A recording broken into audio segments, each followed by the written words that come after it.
Everyone, in this video we will be talking about the NRPS Design tab.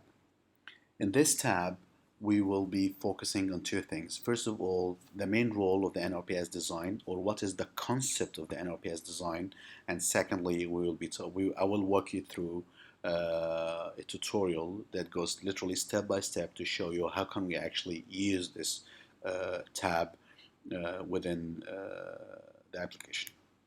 But first, as I said again, let's just talk about the NRPS design concept. What is the concept behind this algorithm?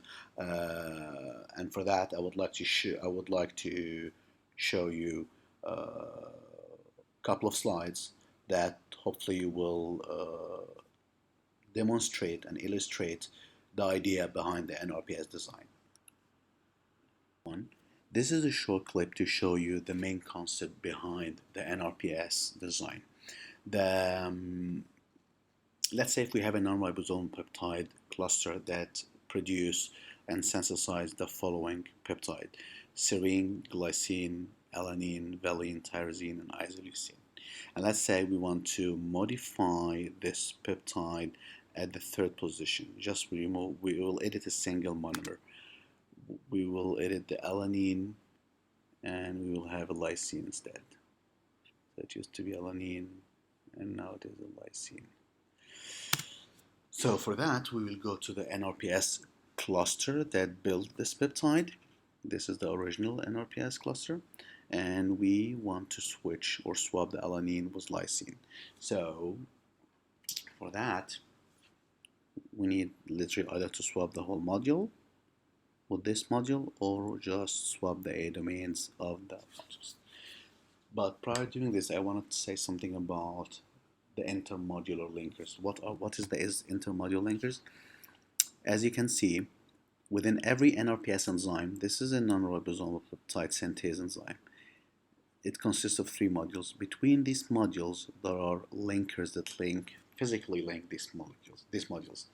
And our analysis, we did extract all intermodular linkers across all NRPSs produced by all the bacteria that is presented so far in the NCBI bacterial genome.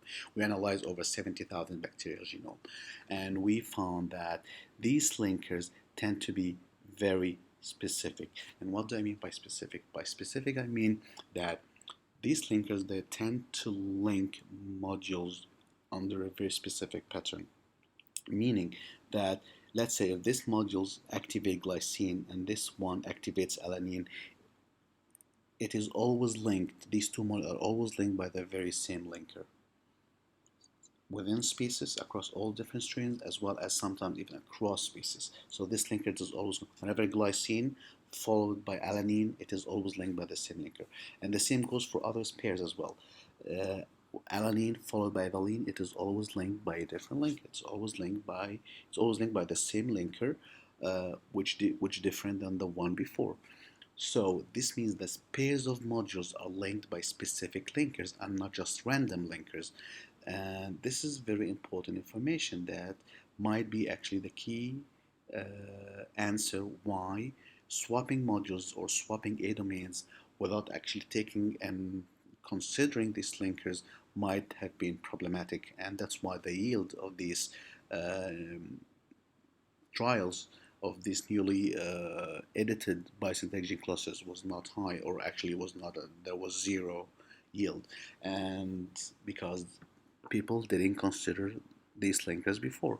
And for that, we decided to take to scan all the 70,000 bacterial genomes that are present now in the NCBI, and we extracted all possible intermodule linkers across all identified and annotated non-ribosomal peptide biosynthetic gene clusters, and based on these libraries, we will use them to edit the white biosynthetic gene cluster. So in our case here, if we want alanine to be converted to lysine, the A domains, we need also to add the right linker on both sides. So we need to remove the old linker. This is the old linker, and we need to add, because the old linker linked glycine to alanine. Now we need the linker that linked glycine to lysine. And the old linker also was alanine valine. Now we need a lysine valine. So we remove the formal linker and we search our library of IMLs of intermodular linkers. And the first one we need to search, for instance, for glycine lysine. If we find it, then we get to add it, and then we search for lysine valine. If we find it, we get to add it, and now we have a new edit cluster that has the right A domain that activates the monomer of interest, and also it has the two right linkers on both sides, on the two right linkers on both sides. And with that, we hopefully will be able to synthesize the right peptide with the right genomic information needed. That's it. That's the NRPS design concept. So now after watching the NRPS design concept, which reveal actually the main role of the NRPS design tab, this is exactly the role. It will help you to re-engineer your template, which is your biosynthetic gene cluster template, in order to get and hopefully to synthesize novel non-ribosomal peptide. So let's see now how can we actually do this with our tool. So let's just, as a start, click on the NRPS design. So this window will open, which will ask you to select a template. And by the word template here, I mean precisely template stands for, it's in this case, these are the non-ribosomal peptide biosynthetic gene clusters. These are known and well identified and annotated non-ribosomal peptide biosynthetic gene clusters. For instance, it might be the NRPS for daptomycin, polymyxin, tyrosine, vancomycin, and so on. So let's go ahead and pick the daptomycin as an example. So we click submit, and this will open. So what you can see here on your left side, you see this is literally general information about the template. So such as the name, what organism produces actually this NRP, what category this peptide belongs to. Is it a glycopeptide? Is it a lipopeptide? And the activities. As you know, some of the NRPs might have different clinical applications. Some of them are anti-cancer, some of them are immunosuppressant. This one is an antibiotic. And this is the size, which literally refers to the number of monomers or the building blocks that building up this peptide. And as you can see, this one, it's a kind of a large cluster, as it consists of 14 different monomers. And if you scroll down, you see here the template core peptide sequence. And if you count them, you'll find there are just 13 monomer. Why? Because so the tool is actually focuses precisely on amino acids, natural or unnatural amino acids, and it doesn't consider other types of building blocks. Why? Because, for instance, if you can see in daptomycin, it's a glycopeptide, it's a lipopeptide. So this is the fatty acid part that is actually belong to the cluster. But since our mission is to change and to modify the core essence of the peptide, that's why we are targeting the main building blocks here, which is the amino acid themselves. We don't just want to change or conduct a slight modification or a tweak to the former template. We actually want to go after their backbone and to change it, and that's why we are focusing on the core sequences of these templates. And as you can see, daptomycin, it's a non-ribosomal peptide that is being synthesized by a cluster of 3 enzymes. Each one of these is known as the NRPS enzyme. So these are the 3 enzymes. The first enzyme, it consists of adding these building blocks, and this is the second enzyme, and this is the third enzyme. Uh, all these enzymes, they are delimited by a double dash. So this is just to inform you that this is the first enzyme, this is the second enzyme, and then there's a double dash, and then the third enzyme. And also this is also to tell you again, number of NRPSs, you have 3. So once you reach this point, the user will get to decide what he wants to do next. So let's say if you copy and paste this in this area. So this is the area, this is what's known as the reprogramming of the NRPS sequence. So this is the part where actually the user will decide how he wants to modify his cluster. And by modifying a cluster, I mean, as I showed you in the previous video with the NRPS design concept, the user get to define which monomer he wants to modify, and he has to understand that every monomer that will be substituted, the tool will also add the corresponding linker. So let's say, for instance, if you removed this alanine and you added it, let's say serine. So in this case, serine will be added here, but then the tool will have to find a new linker between ASP serine and serine ASP, which is the two linkers on both sides, on the right side and on the left side. Right? So what is the problem here? The problem that might appear that the user can go ahead and just edit immediately, but he wouldn't know which linkers exist in the database and which doesn't. And that's why the best practices to do that is to do the following. But let me just demonstrate to you what I mean. Let's say the user just pasted this and then he started editing. Let's say he removed the kynurenine monomer and he wants to have a lysine instead. Then this is the second modification he want to keep everything the same. He just want to modify the very last monomer from kin to lys. So and then he clicks submit, and this what happens, that it tells you, sorry, we searched the database, we might have the lysine as a monomer, but we don't have a linker that link the glutamic acid to the new monomer, which is the lysine in this case. So what is the best practice of doing this? This is where the user should go up there and actually download this, open up in a different tab this database, which is the larger database of all intermodular linked databases, and search there for the linkers. He has to study ahead of time what sequences he might have. So let's go ahead. I already opened this in a new tab, since it takes a couple of minutes to be downloaded. And this is literally all the pairs and the linkers and which organs they come from. So how can we do this? As I said, for instance, if the user would have searched for glutamic and lysine, he would have known that no matching records found because it doesn't exist. So this means that he get to pick from these leucine, serine, he get to pick from all. He has 59 pages, roughly 500 choices to pick up from. So he has to pick one of those monomers instead of the lysine. So as a suggestions, the user should write on a piece of paper the sequence of interest that he wants, and he search for the pairs using these databases in order to know which one exists, which one do not exist. The searching goes really fast. I don't know, let's say if you're looking for serine, alanine, then you have all these choices. You want even to dim it down to specific pseudomonas, for instance. Then here we go. You have this. If you want even specific species or a specific strain, you can always, you can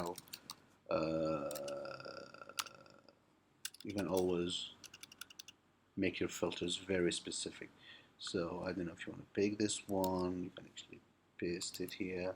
Then here we go. You have a serine alanine, and this is the linker that you will be using because you know it does exist in the database. So that's the first thing. So once the user, this is just for the user to work to play with it and to make sure that he has all the pairs, the A1 from this side and the A2 from that side. If it does exist, then he can use it. So let's go back to our design. So let's say we will pick this one, paste it, and we will do the following modification. We will remove the tryptophan, asparagine, and we will say switch it with a glycine. And we go to the second enzyme and we will do glycine serine, we'll convert to glycine cysteine. And the third one, we will remove both monomers and we will do, let's say,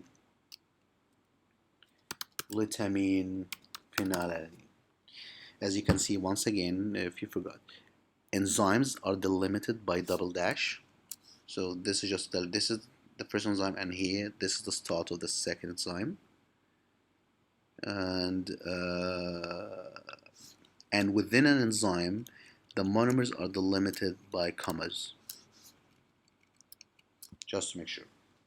In case you didn't copy paste it and you wrote it yourself, then this is one way of knowing what to do. So let's now take this and see if I do have these linkers or not. Cool, so what do we see now? So the first thing we see here is this is the template peptide. This is the peptide that I used as a template. This is the sequence of it, 3 enzymes, and this is the modified. And what are the modifications that I conducted? I conducted precisely 3 modifications. I removed ESN, was glycine, and I removed, I believe, serine here to cysteine, and I removed the entire modular here. I removed glutamine and kynurenine to glutamine and phenylalanine. And the same modification, you get to see the visual representation of them. As you can see, this was glutamine, kynurenine. Now it is. Just need to update. Sometimes the image doesn't update immediately. Here we go. Now you can see glutamine phenylalanine. Yeah, so sometimes if the visualization didn't, because actually I'm creating these images on the fly, so sometimes it just needs another refreshment and you will see it immediately. So yeah, now I have the glutamine and phenylalanine, and I think you have the DSN, it is converted to glycine, and we did another modification, I believe. Sorry about that. We did exactly, we did the glycine serine, and now it is the glycine cysteine, right? So these are the 3 modifications, and this meaning that the first one, if I remove it, this means it will. I needed 2 linkers. I need the linker before tryptophan and the linker after with the ESP. So since I converted this to glycine, so now I need tryptophan, glycine, and I need glycine ESP. I have them. Right. What is the second? What is the so because this is literally the listing of the linkers that you needed. The second modification I have glycine serine. Now I have glycine cysteine. So now I need a single linker glycine cysteine. I have it, glycine cysteine, and the last one I need glutamine phenylalanine, and it's a single linker glutamine phenylalanine. So now I have the 4 linkers, and this is this is the original linkers that I'm about to remove. If some of the users would like to see what type of linker were there, what were the lenses, and so on, just to have an idea how did they look like. And this is now the new linkers. This is the table. So now I literally just listed the pairs. These pairs do exist in the database. It's up to the user to pick which linker. For instance, so now we need glycine cysteine, right? So there is so many glycine cysteine, which one to pick? My suggestion here is to go down there and to filter your table. And the first thing I would say is to pick linkers from the same family where the original template come from. So we know that the template come from streptomyces. So I will restrict my search to streptomyces.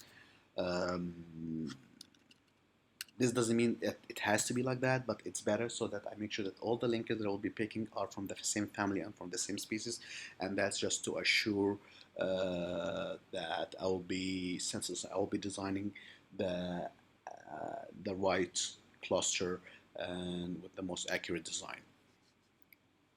So we need glycine cysteine. Here we go. You get to pick any of those now since all of them belong to the same family. So I will literally just pick the shortest. I think the shorter the better. So I will pick glycine cysteine, and So this was glycine asparagine, and I need glycine cysteine. I'll pick this one. So now I have 2 rows selected. What else? I have picked these 2. I need tryptophan glycine. So I need the tryptophan glycine. All of them have the same length, and all of them are streptomyces. So I'll just go ahead and pick one of them. I'll pick this one. And the last one is glutamine phenylalanine, right? So I go back to the same table and search for glutamine, uh, and we found it. Now you have to make sure that you have 4 rows selected, because 4 linkers are needed. I need to have information for 4 rows. So in case if you didn't forget to you pick the same row twice, an error will also show up and it will tell you they don't match. Number of rows selected do not match number of linkers needed, and that's why we have to then repicking and recollect. So once you have done this, go ahead and click this. This will literally send from the user side to the server side. It will send the raw information, like which pair did we pick, the length, and the information, and it will pick as well the DNA of the cluster, which is the biosynthetic gene cluster itself, the DNA of it. Once they sent it all this information, just click close, and then this, when I click this, magic will happen. This is where the former linkers, the old linkers will be removed, and the former linkers will be removed, and the former A domains will be removed, and then I'll be adding the right module with the right corresponding linkers, and hopefully will be the final result. So by the final result, I mean we did modify 3 genes, so this will be the re-engineered NRPS's genes. We did this in the following template. This is the template for the daptomycin, and this is exactly the position of the gene, so that you know that this is the modified gene in that position, and this is the second gene that is also modified, and this is the third gene that is being modified. So by modification, I mean they have the right modules, and so the right C, A, and T domain, and as well as the right linkers on both sides if it's a middle monomer. Otherwise, if it's a terminal monomer, then it is from just one side. So once you have those, so this is just based on the gene. If you just want to clone this gene and see this the effect on the protein, or this if you want to have the entire cluster, the edited cluster, this will be literally a bigger one, and you get to scroll it down and check it yourself. Once you have done this, you can actually also hide this thing, and then if you want to have them as a FASTA format files, you convert them and then you download them. As you can see, all of them, and you have them as a FASTA format file with the right edits. And these FASTA format, then you can actually then give it later on, clone them into the bacteria. Hopefully it will produce and synthesize the desired cluster, the modified edited cluster that will eventually lead, hopefully, to a novel non-ribosomal peptide. So that's it. Thank you so much for listening, and feel free to send me emails if you have any questions. Thank you so much.